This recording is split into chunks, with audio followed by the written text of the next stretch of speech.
it produced nothing for Mr. Trump and actually gave Mr. Putin most of what he was looking for. So in terms of what Mr. Putin went into the meeting looking for, he's broken out of international isolation. He's appeared on the world stage, as one of two global leaders, basically deciding the fate of the world and of lesser countries over their heads if necessary. He wasn't in the least challenged on what he describes as the underlying causes of the war. Quite the contrary. While this summit was taking place, his forces were bombing Ukrainian civilians. There's no accountability for any of that. He's an indicted war criminal by the International Criminal Court. That had no effect whatsoever on the summit. He drew Mr. Trump into a discussion about the bilateral U.S. Russia relationship, putting to one side the fact that a very large part of the problem here is what Mr. Putin, what his forces are doing in Ukraine, in the middle of Europe right now. So altogether, a pretty good day for Mr. Putin, I would say. My sense is that Mr. Trump would like to do a deal with Mr. Putin. I mean, he seems to think of Mr. Putin, as essentially someone with whom he can do a business deal, so one businessman to another. I think that's the fundamental error. Mr. Putin is a KGB operative.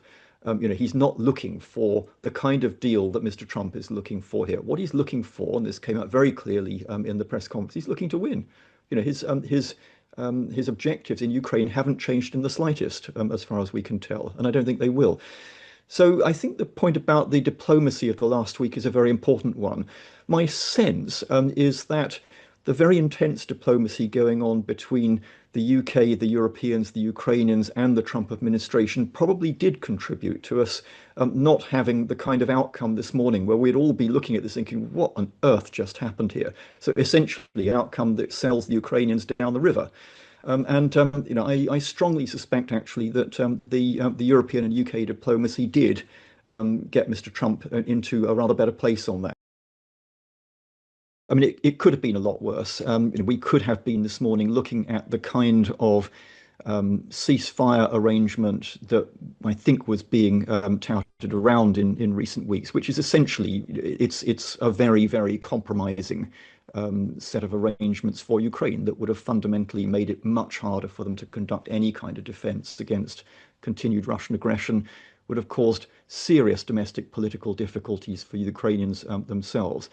Would have had Mr. Putin sort of dancing in the streets, frankly. We're not there, and it's a very good thing we're not there.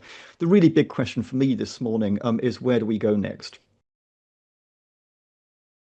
How do you enable Ukraine to defend itself against continued Russian aggression for as long as Mr. Putin is in the Kremlin?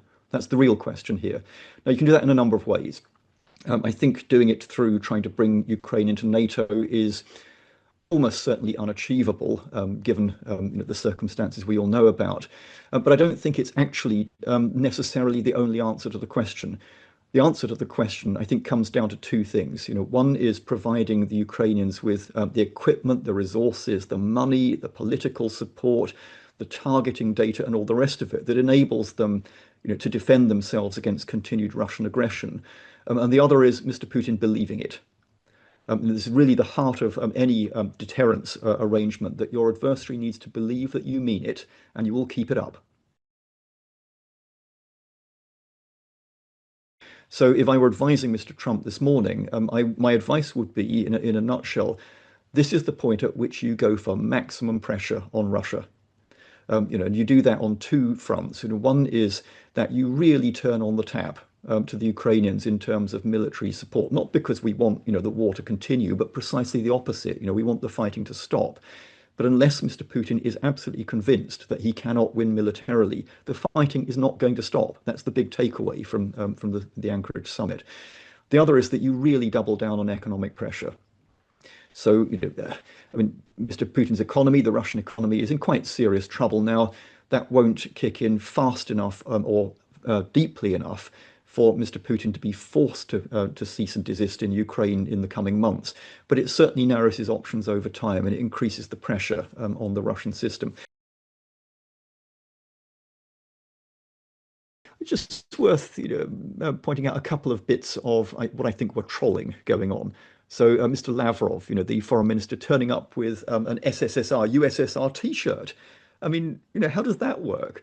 Um, and there was something really quite, I think, nicely done about the planes flying over when Putin was on the red carpet. So you can read it two ways. You can read it as a mark of respect to a visiting statesman, not something I would have done in the circumstances, but there you are. The other way you can read this is we've got B2s. You've got nothing like this, and you never will have. So let's just remember, who is the more powerful partner here. I think if we compare where we are in August with where we were in February, we're in a much, much better place, all of us, I would say, including the United States, actually. So keeping the discussion about how do we get to that ceasefire that we all want and need, except for Mr. Putin. And it's Mr. Putin's decision to launch the war, and it will be his decision to go for a ceasefire if he does. How do we get Mr. Putin there?